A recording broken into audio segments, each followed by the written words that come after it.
give people rest. Jesus said, I am the new Sabbath. Show me book, chapter, verse where Jesus said, I am the Sabbath now. Here's a hint. You can't, because it doesn't exist. Neither explicitly nor in concept. Come unto me, all who are weary,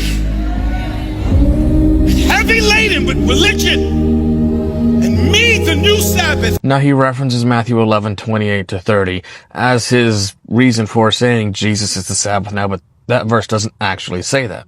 What it says, Jesus says, come unto me now, all you who labor and are heavy laden, and I will give you rest. But that word for rest is not the word for Sabbath. It's not connected to the word for Sabbath. It doesn't mean Sabbath. But what's interesting about that word for rest that Jesus uses there in Matthew 11 is that it's used in other places to mean like rejuvenation, recovery, like resting from work. But it doesn't mean Sabbath. It doesn't mean Jesus is our Sabbath. Free from rules, regulations.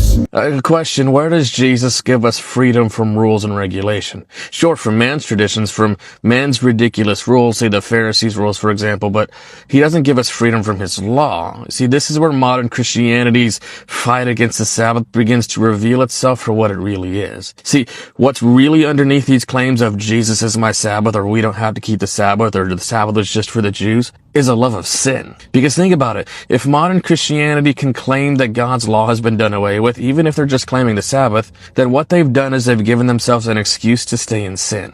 And Satan loves this because James says if you have broken one commandment, you've broken them all. So honestly, to Satan, it doesn't matter if you've rejected the fourth commandment or the 10th or the 5th. If you reject one, you're rejecting them all. I feel freedom in Christ. That's why I can preach and not be confined by men's approval addiction. Paul tells us in Romans 6 that we are the slaves of whom and what we obey, whether that's sin or righteousness. So if somebody is saying, well, I feel free in Christ, but then they're preaching a disregard of the Sabbath in any way, are they really free in Christ?